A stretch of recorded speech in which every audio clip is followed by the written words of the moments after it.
ತಿಂಗಳಾಯ್ತು ಅಷ್ಟೇ. ಒಂದ್ ತಿಂಗಳು ಚಿಕ್ಕ ಗಿಡದ ಚಿಕ್ಕ ಅಲ್ಲಿ ಇತ್ತಲ್ಲ ಅದು ಅಂತರ ಇಕ್ಕಿದ್ದು ನೋಡಿ. ಆಲ್ರೆಡಿ ಎರಡು ಗರಿ ಬಂತು. 2 ಗರಿ ಬಂದಿದೆ.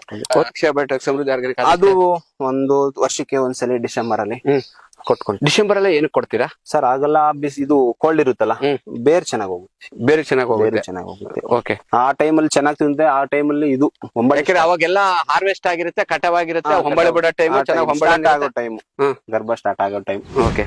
ಆಗ ತಿಂದ್ರೆ ಅದನ್ನ 3-4 ಇದಕ್ಕೆ ಚೆನ್ನಾಗಿ ಕೊಡುತ್ತೆ. ಒಂದೊಂದು ಮರಕ್ಕೆ ಇದು ಎಷ್ಟು ವರ್ಷದ ಮರ ಸರ್ ಇದು? ಇದು ಬಂದ್ಬಿಟ್ಟು ನಿಮ್ಗೆ 30 years. ಒಂದು ಈ ಮರಕ್ಕೆ ಒಂದ್ ಎಷ್ಟು ಕೆಜಿ ಕೊಡ್ತೀರಾ? 1-2 ಕೆಜಿ. ದೊಡ್ಡ ಮರ ಅಲ್ಲ, 2 ಕೆಜಿ ಕೊಡ್ತೀವಿ. 1-2 ಕೆಜಿ. ನಾರ್ಮಲ್ ಆಗಿ ಒಂದ್ ಎಕರೆಗೆ ಎಷ್ಟು ಲಕ್ಷಕ್ಕೆ ಕೇಣಿ ಕೊಡ್ತೀರಾ? ಒಂದ್ ಮರದ ಲೆಕ್ಕ ಕೇಣಿ ಕೊಡ್ತೀರಾ ಅಥವಾ ಹಂಗೆ ಹೋಲ್ಸೇಲ್ ಆಗಿ ಕೊಡ್ತೀರಾ? ಇಲ್ಲ, ಅವರು ತಗೊಳ್ಳೋರು ಮರ ಲೆಕ್ಕ ಮಾಡ್ತಾರೆ, ನಾವು ಒಂದ್ ಅಂದಾಜ್ ಲೆಕ್ಕ ಮಾಡ್ಕೊಂಡ್ವಿ. ಫಸ್ಟ್ ವರ್ಷ ಹೆಂಗ್ ಕೊಟ್ಟಿದೀವಿ, ಈ ಸರಿ ಬೆಳೆ ಹೆಂಗೈತೆ ನೋಡ್ತೀವಿ. ಅದ್ರ ತಕ್ಕಟ್ಟಾಗೆ ಕೊಂಬಳೆ ಬುಟ್ಟಗ್ಲೆ ಕೊಡ್ತೀರಾ ಅಥವಾ ಇಲ್ಲ ಒಂಚೂರು ಪಿಂದೆ ಕಾಣಿಸ್ಬೇಕು, ಪಿಂಜೆ ಕಾಣಿಸ್ಬೇಕು.